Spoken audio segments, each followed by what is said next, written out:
Good morning students. देखिए बच्चों, जो हम अपना टॉपिक कर रहे थे उससे पहले हम इन एक्सरसाइज 2C के कुछ क्वेश्चंस हैं, इनके बारे में डिस्कस कर लेते हैं। बच्चों, ये वाले क्वेश्चंस कुछ बच्चों के डाउट्स थे, इसलिए पहले इन्हें सॉल्व करना ज्यादा जरूरी था।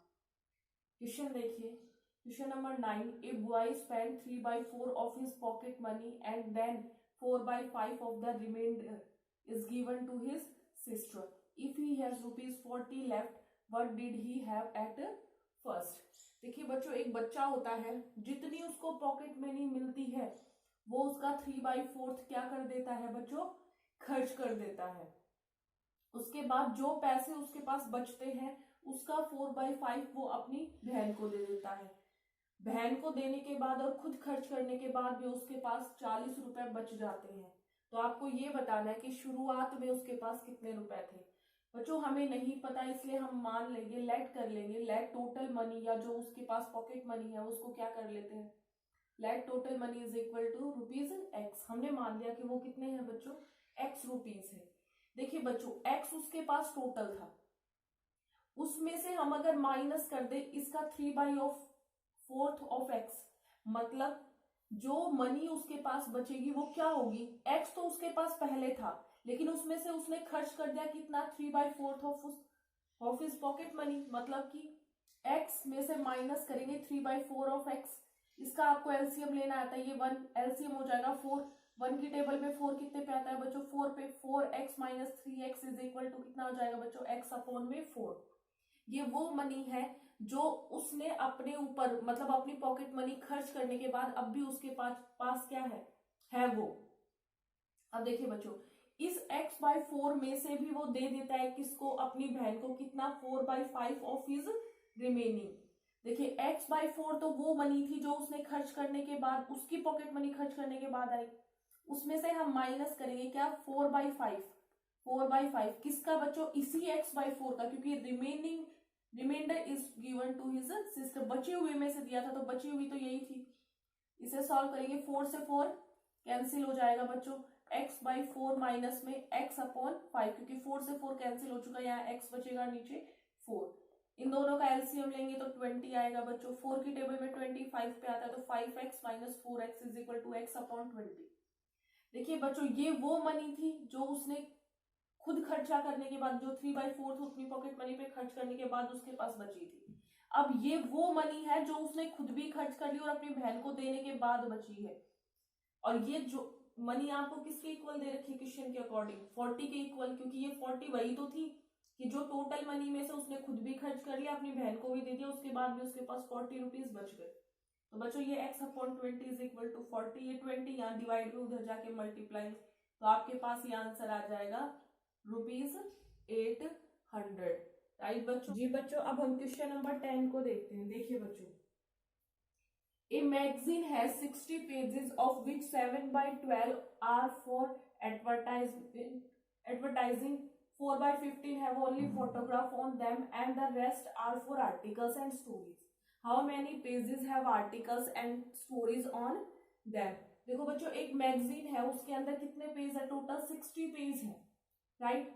उसमें से 7/12 क्या है, एडवर्टाइजिंग के लिए एड वगैरह दे रखी हुई है। 4/15 है ओनली फोटोग्राफ, और उसमें से 4/15 में क्या है भाई, फोटोग्राफ्स है, और बचे हुए में कुछ स्टोरीज और आर्टिकल्स डाले हुए हैं। तो आपको ये बताना है कि पेजेस कितने हैं जिनमें आर्टिकल्स और स्टोरीज डाली है। हम लेट करेंगे, टोटल पेजेस लेट नहीं करना, ये दे रखा है आपको, गिवन है total pages of magazine is equal to 60 pages. अब पेजेस फॉर एडवर्टाइजिंग, तो 7/12 किसका बच्चों, इस 60 का ही होगा, तो हमने इसको 12 बन जा 12, 12 5 जा 7 5 जा 35, राइट। अब ये आपके लिए टोटल पेज, मैगजीन्स के पेजेस में से एडवर्टाइजमेंट के लिए कितने हैं बच्चों, 35 हैं। अब आपको क्या करना है, 35 मतलब पेजेस फॉर फोटोग्राफ। अब फोटोग्राफ्स के लिए कितने हैं ये देखिए, 4/15 दे रखा है फोटोग्राफ, किसका, उसी 60 का। 15 1 जा 15, 4 जा 4 4 जा 16, तो इसके लिए कितने हैं, 16 पेजेस। देखो एडवर्टाइजमेंट के लिए आपके पास 35 है, फोटोग्राफ के लिए आपके पास 16 है। तो बच्चों आर्टिकल्स और स्टोरीज के लिए कितने बच गए, देखो इन दोनों को ऐड करके अगर हम 60 में से माइनस कर दे तो ये कितना बचेगा बच्चों, 4 आर्टिकल्स एंड स्टोरीज। राइट बच्चों, अब हम क्वेश्चन नंबर 11 को देखते हैं। Steve is planning to bake 3 loaves of bread. Each loaf calls for 5 complete 1/4 cups of flour. He has 20 cups on hand. Will he have enough flour left for a cake recipe that requires 3 complete 3/4 cups? देखिए बच्चों, according to this question, जो आपके पास Steve है वो bread बनाता है, और bread कितनी, आप ये मान लीजिए 3 ब्रेड्स बनाता है, 3 अलग अलग पैकेट्स बनाता है, ये मान लीजिए। Each loaf calls for 5 complete 1/4 cups of flour.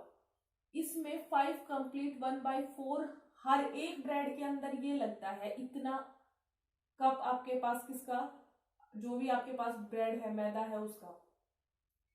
He knows he has 20 cups on hand. लेकिन उसके पास सिर्फ 20 cups उसके हाथ में है, तो वो आपसे ये पूछना चाह रहा है कि क्या उसके पास ये कंप्लीट है या नहीं है।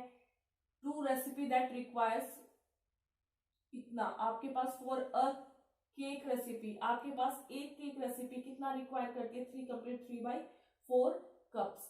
देखिए बच्चों, हमने मान लिया था amount of floor required for a loaf, एक लॉफ के लिए, एक ब्रेड के, उसके लिए आपको कितना चाहिए, 5 complete 1/4 मतलब 21/4 कप्स एक के लिए चाहिए। लेकिन ऐसे आपको कितने बनाने हैं बच्चों, 3। देखो ये तो एक के लिए है, लेकिन ये आपको ऐसे ही 3 ब्रेड्स की आपके पास पैकेट्स बनाने, तो आप इसको मल्टीप्लाई कर दोगे किससे बच्चों, 3 से। तो ये कितना हो जाएगा, 21 3 63/4। बट लेकिन स्टीव के पास 20 कप्स हैं आपके पास, तो अब भी उसके पास कितना बच रहा है। देखो इस 20 में से अगर हम माइनस कर दें ये वाला, तो ये वाला उसके पास वो पार्ट होगा जो बच रहा है। एलसीएम लेंगे 1 और 4 का, 4 के टेबल में 1 4 पे आता है, 4 × 20 80, माइनस 4 के टेबल में 4 1 पे, 1 × 63 तो ये बच्चों 17/4 आ जाएगा। तो ऑब्वियस सी बात है 17/4 बड़ा होगा किससे, 3 complete 3/4 से, क्योंकि इसको जब आप खोलोगे तो क्या हो जाएगा, 4 3 12, 12 + 3 आपके पास 15/4। तो ऑब्वियस सी बात है 17/4 आपके पास बड़ा है एज कम्पेयर टू 15/4। तो ये आपके लिए इनफ रहेगा, इससे आप आराम से अपनी रेसिपी को बना सकते हो। राइट बच्चों, थैंक यू।